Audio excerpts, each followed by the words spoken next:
Saludos, mi nombre es César Fernández y soy un elemento de la Dirección de Capacitación del Info. El día de hoy tendremos una sesión meramente informativa y de acercamiento sobre los principales objetivos de la Ley de Transparencia en la Ciudad de México. Entonces abordaremos de manera general algunos principios, conceptos, la evolución del derecho de acceso a la información en la Ciudad de México y también parte de los procedimientos que son revisados tanto por sujetos obligados como por el Info de la Ciudad de México. La primera parte de este video corresponde a conceptos y definiciones básicas en materia de derecho de acceso a la información en la Ciudad de México. El primer elemento que debemos considerar es precisamente qué es el derecho de acceso a la información. Debemos entenderlo como la prerrogativa que tienen todas las personas para poder acceder a la información que es resguardada por los sujetos obligados, es decir, por todos los entes públicos de la Ciudad de México. Este derecho está reconocido en la Declaración Universal de Derechos Humanos, la cual plantea tres vertientes importantes sobre el derecho de acceso a la información. Uno, es el derecho a informarse, es decir, que las personas puedan acceder a la información de los entes públicos. Dos, el derecho a informar, es decir, que las personas puedan dar uso a esa información, no nada más que se la queden, sino que también la puedan difundir o la puedan estar publicando. Y tres, es el derecho a ser informados. Es decir, el que puedan requerir información a las instancias públicas y que éstas estén obligadas a que entreguen esa información. Otro concepto importante que debemos entender es ¿qué es la información pública? La ley nos dice que toda la información en posesión de los sujetos obligados es pública y solamente podrá ser reservada de manera excepcional y temporal. ¿Esto qué implica? Que salvo contadas excepciones, todo documento o cualquier registro que esté documentando el ejercicio de la función pública es materia de acceso a la información. Todas las personas tienen el derecho a poder acceder a este tipo de instrumentos. Entonces, por información pública, podemos entender que se trata de cualquier documento que obra en los registros de los sujetos obligados. Ahora, entendiendo ya qué es la información pública, debemos considerar que los documentos deben seguir ciertas pautas o prerrogativas sobre cuál es la forma de documentar. Esto nos lleva al concepto de datos abiertos. ¿Qué podemos entender por datos abiertos? Es todo aquel dato digital de carácter público que es accesible en línea, que puede ser usado, reutilizado y redistribuido por las personas. Algunas de las características que tienen los datos abiertos es precisamente que son de libre uso, solamente tendríamos que estar señalando cuál es la fuente. Son primarios, es decir, que surgen de una fuente primaria. Algunas otras cualidades son que son gratuitos y pues principalmente que son digitales. Esto, la era digital, nos lleva al siguiente concepto, que es formatos abiertos. Y que se trata propiamente de las características técnicas y de presentación de la información que permiten el acceso a los documentos sin restricción, así como, y es muy importante destacarlo, su uso o explotación. Siguiendo con los conceptos, debemos destacar ahora el relativo a la transparencia. Por transparencia, de manera coloquial, podemos entender que es una cualidad que tienen los objetos que permite ver a través de ellos. ¿Esto qué impacto tiene cuando lo llevamos al campo gubernamental? Implica que esta cualidad se convierte en un deber y que consiste precisamente en que los entes públicos deben ser translúcidos para que todas las personas podamos ver de qué manera están operando, cuáles son las actividades que realizan. Esto constituye un pilar esencial en la rendición de cuentas, porque a partir de la información es como las personas podemos tener injerencia en las actividades que se llevan a cabo en el sector público. De aquí pasaremos entonces al concepto de rendición de cuentas. La rendición de cuentas como pilar del derecho de acceso a la información permite en un primer momento que las personas puedan acceder a información. ¿Esto qué implica? Que los sujetos obligados tienen el deber de informar a las personas qué están haciendo, pero no solamente eso, sino que trasciende a algo más esencial, es justificar el qué se está haciendo. No nada más te voy a dar resultados, sino te voy a explicar por qué llegamos a esos resultados. Podemos ahora abordar el relativo a gobierno abierto. El gobierno abierto es una política transversal que implica dentro de sus generalidades la participación ciudadana. Es la base esencial del gobierno abierto, es decir, las personas deben acceder a la información, pero el efecto de acceder a esa información es precisamente poder tener voz y voto en la toma de decisiones. Eso es parte de las esencialidades del gobierno abierto. Por otra parte, digamos que los conceptos que hasta ahorita hemos estado viendo nos hablan precisamente de la apertura gubernamental. Toda la información es transparente. Sin embargo, debemos considerar que los documentos que obran en los archivos de los sujetos obligados también tienen información que se debe proteger. Parte de esta información son los llamados datos personales. ¿Qué entendemos bajo este concepto? Se trata de toda aquella información concerniente a una persona física identificada o identificable, cuya divulgación les puede lesionar otro derecho humano reconocido también en la Constitución Federal, que es precisamente la protección de los datos personales. La segunda parte de este video se relaciona precisamente con el derecho de acceso a la información ya en la Ciudad de México. Debemos entender que el derecho de acceso a la información se debe garantizar, pero a partir de la estructuración de tres bases esenciales. Una de ellas es la consolidación normativa del derecho de acceso a la información. Podemos saber que en México, a partir de 1977, hubo una reforma constitucional que estableció el derecho de acceso a la información en el artículo 6º. Sin embargo, no existían bases normativas que permitieran o que agilizaran su ejecución. Ahora, es hasta el 2002 cuando se publica la Ley Federal de Transparencia y Acceso a la Información Pública Gubernamental. Es decir, de esta forma se lleva a cabo la formalización del ejercicio del derecho de acceso a la información. Se establecen procedimientos, se empiezan a sentar las bases sobre el ejercicio del derecho de acceso. Esto nos lleva a que en el 2003 se publica la Ley de Transparencia del entonces Distrito Federal, ya aterrizando los procedimientos y principios del derecho de acceso a la información, pero en el entonces Distrito Federal. Y es hasta el 2014 cuando hay una nueva reforma al artículo 6º constitucional, a partir de la cual se cambia la naturaleza jurídica de los órganos garantes en materia de derecho de acceso a la información. Esto también obliga a que las entidades federativas empiecen a homologar estándares en cuanto al tratamiento o procedimientos para garantizar el derecho de acceso a la información.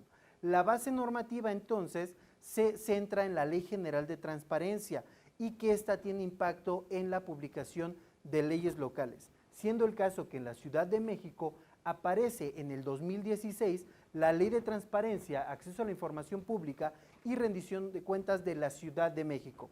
Esto nos lleva también a mencionar que posteriormente se publica la Constitución Local de la Ciudad de México. Dentro de los retos que se van presentando, principalmente en la Ciudad de México, para garantizar el derecho a la información, podemos señalar esta necesidad de que los entes públicos tengan un acercamiento con las personas. Es decir, tenemos que iniciar con un cambio en la forma de trabajar, en la forma de gestionar. Tenemos que revolucionar al servicio público para obligarlo a que éste empiece a actuar de manera transparente, que empiece a favorecer a partir del ejercicio de sus funciones el acceso a los documentos que obran en sus archivos. ¿Por qué es un reto importante? Porque implica cambiar totalmente la maquinaria o la estructura operativa de los entes públicos para que entonces desde un inicio estemos ciertos de que toda la gestión que se va a llevar a cabo va a tener como uno de sus propósitos el garantizar que las personas puedan acceder a la información pública.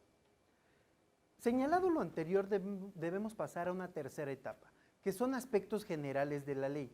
Dentro de estos aspectos podemos encontrar disposiciones generales. ¿Quiénes son los actores en materia de transparencia y acceso a la información?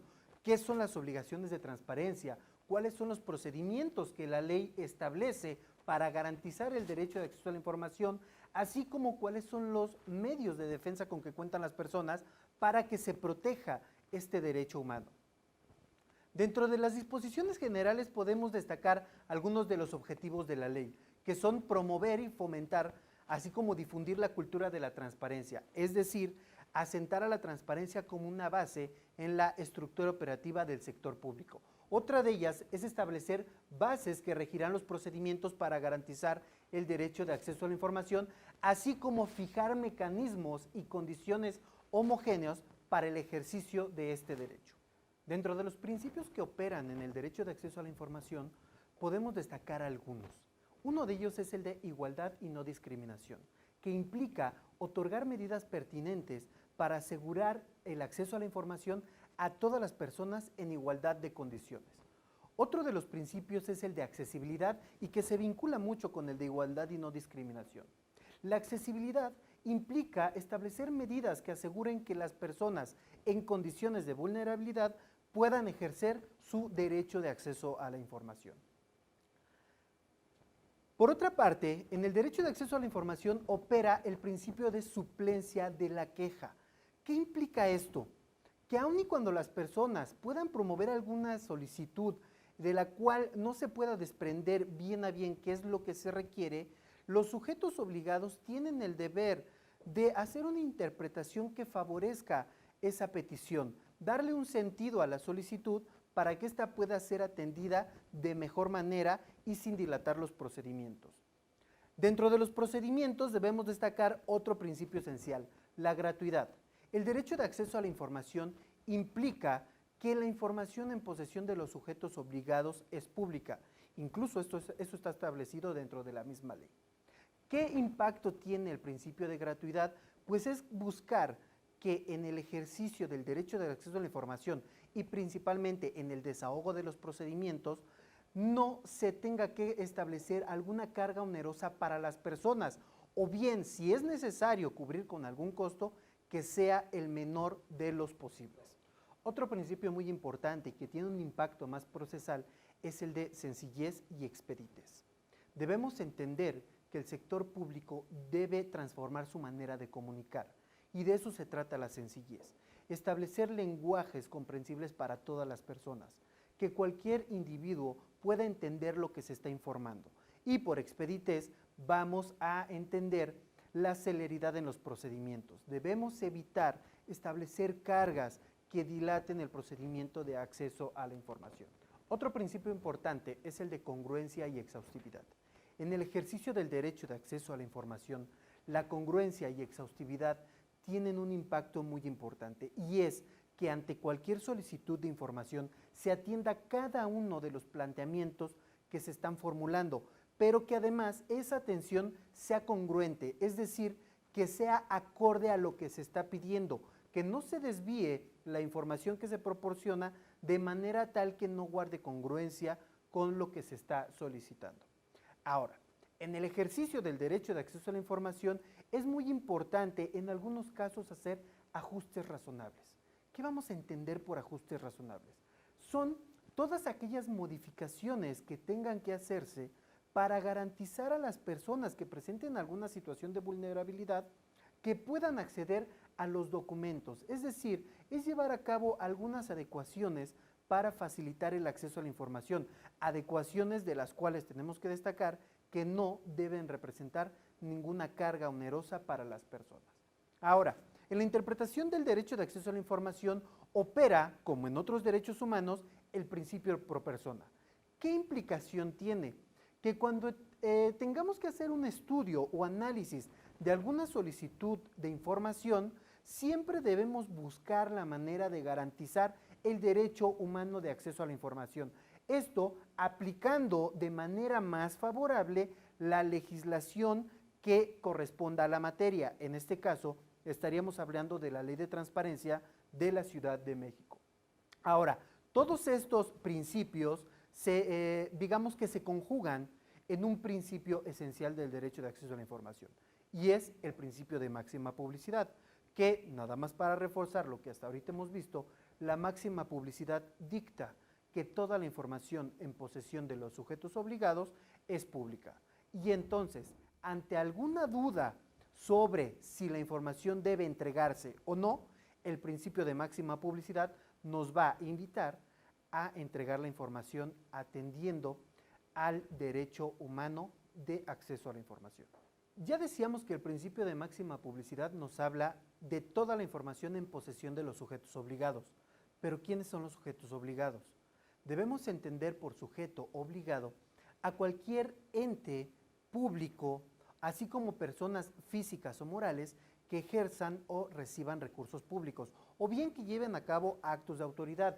Dentro de los sujetos obligados podemos encontrar a cualquier autoridad, entidad, órgano u organismo del Poder Ejecutivo, Legislativo y Judicial, a los órganos político-administrativos, alcaldías, demarcaciones territoriales, cualquier persona físico-moral que ejerza o reciba recursos públicos o bien que lleve actos de autoridad, así como órganos autónomos, organismos descentralizados, partidos políticos, universidades y en general, como lo mencionábamos, cualquier persona que tenga actividades que representen un interés público. Ahora bien, los sujetos obligados tienen algunos deberes muy específicos establecidos en la ley. Uno de ellos es cumplir con obligaciones de transparencia. ¿Qué vamos a entender por una obligación de transparencia?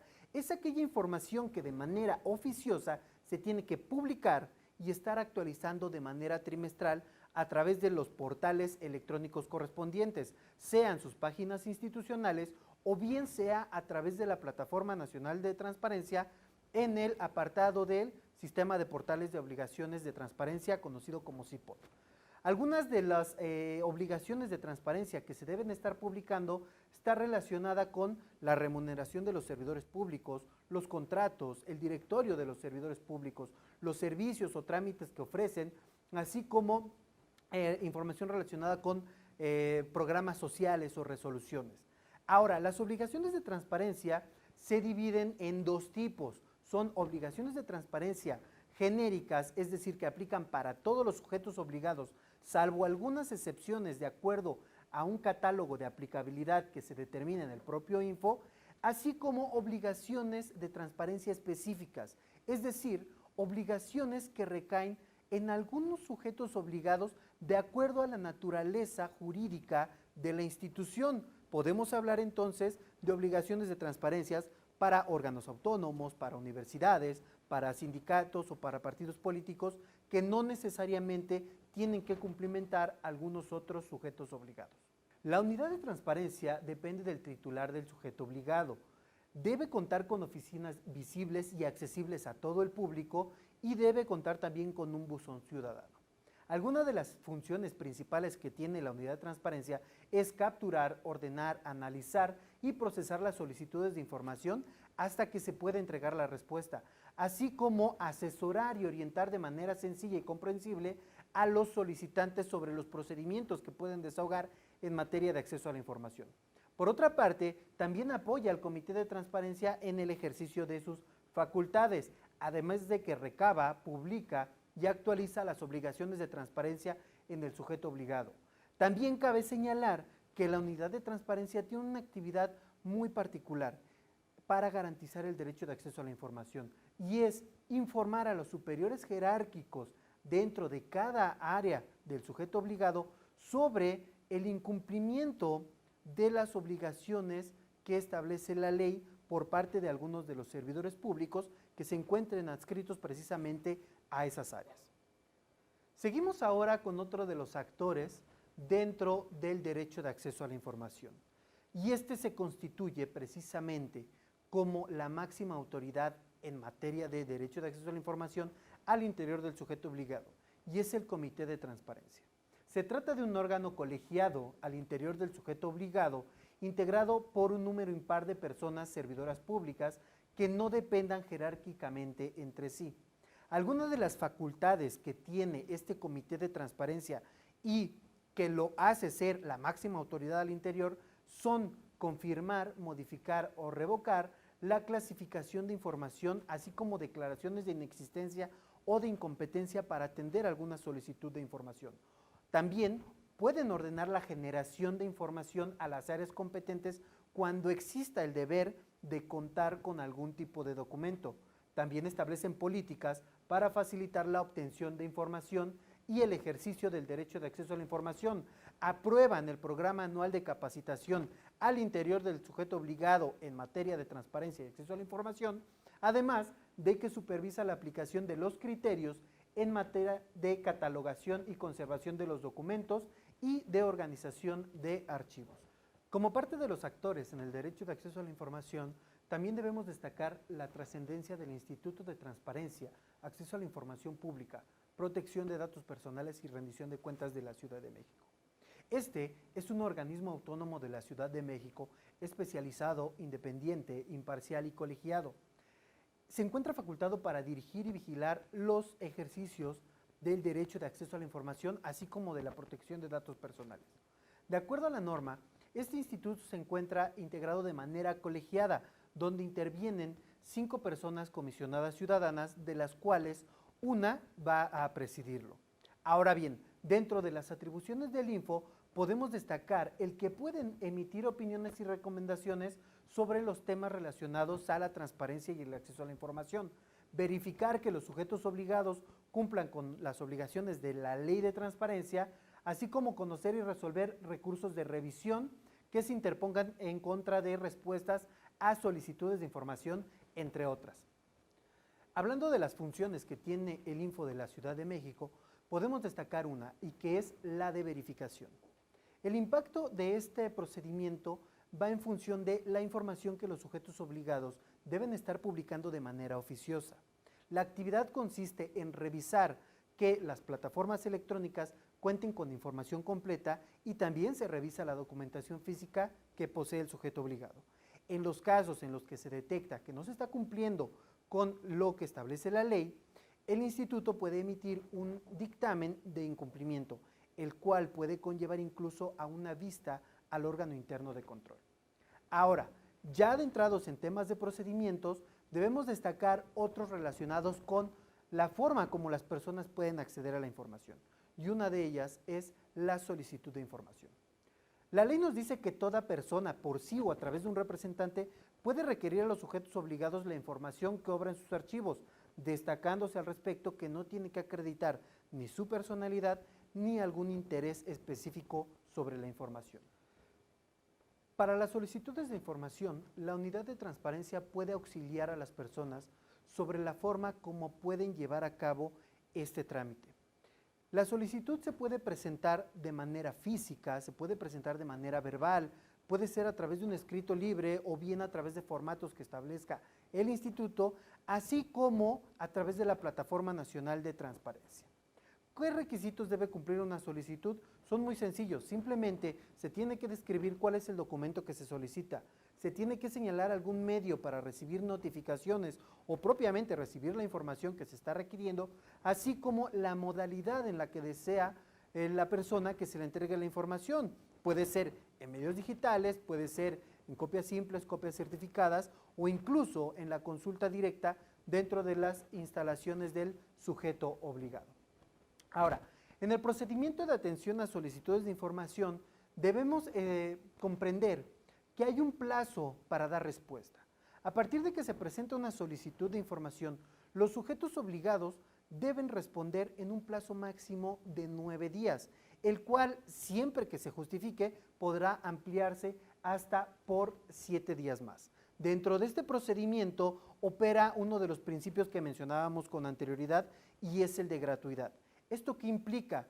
Que para dar respuesta a las solicitudes de información donde se entreguen documentos impresos, hasta la foja 61 podrá realizarse el cobro de la primer foja. Es decir, la ley establece un rango de 60 fojas, las cuales van a poder ser gratuitas y accesibles para las personas. ¿Qué tipos de respuestas pueden entregar entonces los sujetos obligados? Algunas de ellas, pues es evidentemente entregar la información, pero también en algunos casos pueden declararse inexistencias, declararse incompetencias o bien clasificar información. ¿Esto qué implica? Que a partir de que se emite una respuesta, los particulares van a poder promover un recurso de revisión cuando sientan que esa información que se está proporcionando les causa alguna lesión. Hablábamos dentro de los tipos de respuesta la clasificación de la información. Esto nos lleva al principio de máxima publicidad. Ya decíamos, toda la información es pública salvo algunas excepciones. Estas excepciones las podemos encontrar en la ley como causas de clasificación. La clasificación consiste en 2 tipos de grupos a partir de los cuales es posible limitar el acceso a la información siempre y cuando se justifique esa imposibilidad de entregar la información. Por una parte, tenemos a los datos personales o la información confidencial como parte de los de datos personales.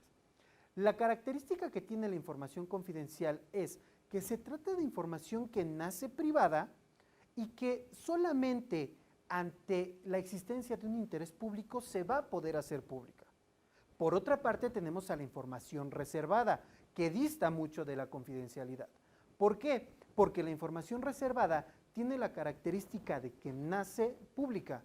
Excepcionalmente se protege, pero incluso por el solo paso del tiempo va a regresar a su naturaleza pública.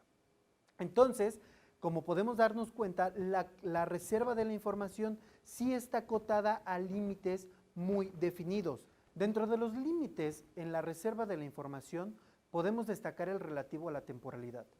La reserva de la información únicamente está justificada por un tiempo determinado y la ley nos establece el plazo de 3 años como un plazo genérico. Sin embargo, este plazo se puede ampliar hasta 2 años más, generándonos un total de 5 años para proteger información.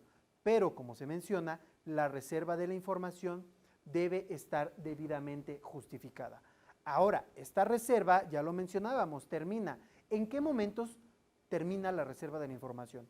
Uno puede ser cuando termina el plazo de reserva. Hablábamos de 3 y 2 años para proteger la información. ¿Cuándo más puede terminar la reserva de la información?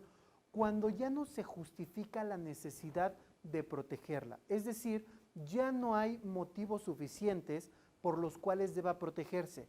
En ese momento la información se tiene que hacer pública.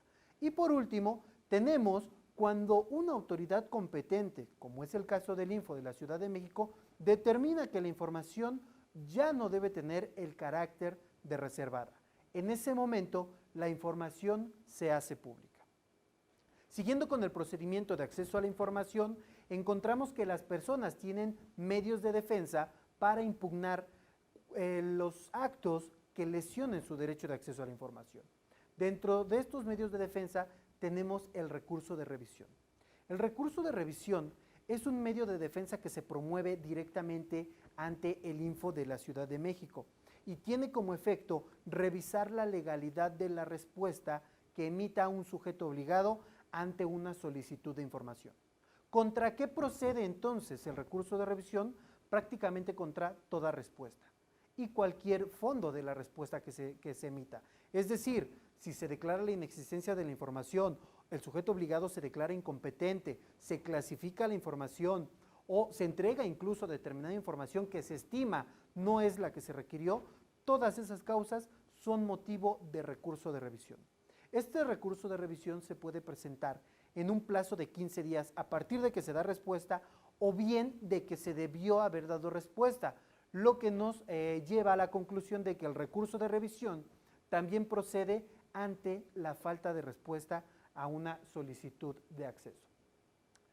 Cabe señalar que, hablando del recurso de revisión, el Instituto Nacional de Transparencia cuenta con una facultad de atracción. ¿Qué implica esta facultad? Pues que el Instituto Nacional puede atraer el recurso de revisión que originalmente debería resolver el Info de la Ciudad de México dependiendo de la trascendencia del tema. En ese caso, entonces, quien adquiere la responsabilidad de sustanciar el procedimiento de impugnación es el Instituto Nacional de Transparencia. Pero quedándonos en la Ciudad de México, debemos aclarar cómo se lleva a cabo el procedimiento de un recurso de revisión.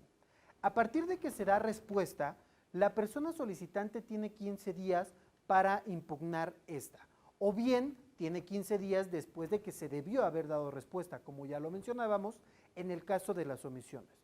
Una vez que se presenta el recurso de revisión, el Instituto de Transparencia de la Ciudad de México tendrá 3 días para admitir, prevenir o desechar el recurso de revisión. En los casos de prevención, los particulares tendrán un plazo de 5 días para desahogarla. De no desahogarse esa prevención, el recurso de revisión será desechado. Ahora bien, una vez que se admitió el recurso de revisión, se concede tanto a los sujetos obligados como a los solicitantes la posibilidad de que hagan sus manifestaciones o que rindan alegatos, es decir, que aleguen lo que su derecho convenga. A partir de que terminan estos 7 días para rendir alegatos, el instituto tendrá que cerrar instrucción, es decir, dejar de llevar a cabo actuaciones y pasar a una etapa de resolución. Todo este proceso debe cumplirse en un plazo de 30 días a partir de que se admite el recurso de revisión, plazo que podrá ampliarse por 10 días más siempre y cuando el Instituto de Transparencia de la Ciudad de México justifique la necesidad de ampliar los tiempos para resolver. ¿Qué pasa después de estos 30 días y hasta 10 días más para resolver el recurso de revisión? El Info va a poder determinar confirmar la respuesta, es decir, validar la respuesta que emitió el sujeto obligado. Desechar el recurso de revisión, ya lo decíamos, se cuenta con un plazo de 3 días y en este se determina que no se acreditó la procedencia del recurso de revisión.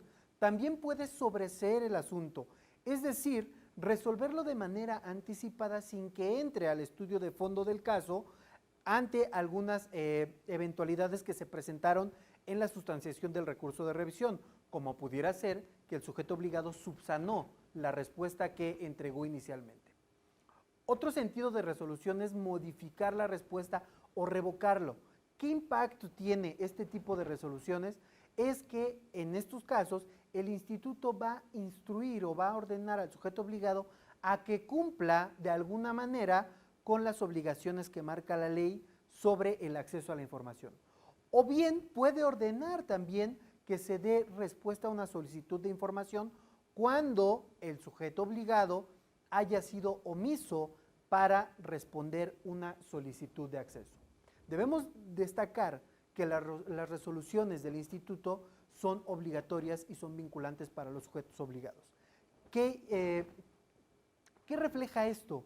Que los sujetos obligados no tienen ningún mecanismo de defensa sobre las resoluciones del Info. Es decir, las resoluciones se tienen que cumplir en todos los casos. Caso distinto pasa con los particulares. Ellos, ante una resolución del Info, sí tienen otros mecanismos de defensa. Uno de ellos es el recurso de inconformidad. Este recurso de inconformidad se promueve y se sustancia propiamente a través del Instituto Nacional de Transparencia. Se promueve frente a las resoluciones que emite el Info de la Ciudad de México que confirmen o modifiquen la clasificación de información o bien que confirmen la inexistencia o la negativa del acceso a la información.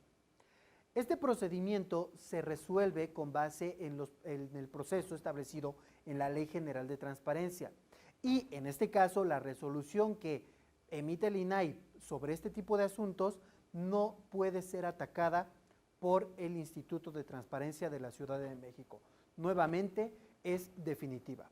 Ahora, el otro mecanismo de defensa que tienen los particulares es el juicio de amparo ante el Poder Judicial. Es decir, frente a una resolución que emite el Info, el particular puede acudir de manera directa ante el Poder Judicial a través del juicio de amparo para que sea revisada la legalidad de esa resolución.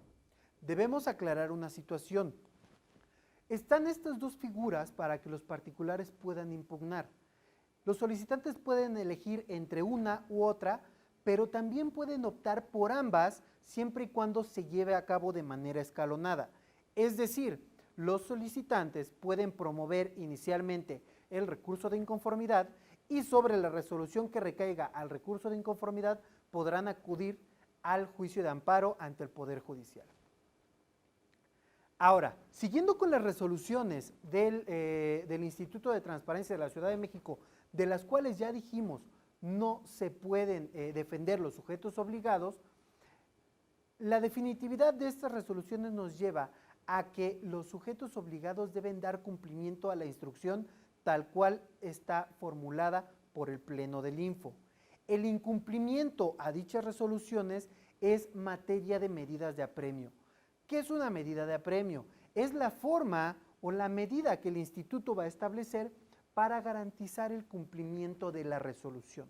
Estas medidas de apremio, que podemos ver como una especie de sanciones, se pueden dar en dos tipos. Una puede ser a través de una amonestación pública y la segunda puede ser a través de una multa que va de las 150 hasta 1.500 veces el valor de la UMA. Esto nos habla del incumplimiento a una resolución del instituto. Pero ¿qué pasa cuando el sujeto obligado, además de la resolución, está incumpliendo con el resto de las obligaciones que establece la ley? Ante ese tipo de incumplimientos, la ley establece la posibilidad de fijar sanciones a los sujetos obligados. Sanciones que pueden ser de la misma naturaleza, una multa, una amonestación, pero que tendrán que ser determinadas atendiendo al caso que se esté incumpliendo o incluso a la reincidencia en el incumplimiento de las obligaciones. Debemos destacar que todo el incumplimiento de las obligaciones conlleva una vista al órgano interno de control por las responsabilidades que pudieran derivar de dichas gestiones u omisiones. Con esto concluimos esta sesión de acercamiento sobre las generalidades del derecho de acceso a la información y los invitamos a que continúen capacitándose sobre estos temas, aclarando que esta es una sesión de acercamiento e informativa y no constituye una asesoría jurídica, para lo cual los invitamos entonces a que consulten los materiales que se encuentran disponibles en la página del Instituto de la Ciudad de México en el apartado de capacitación. Hasta luego.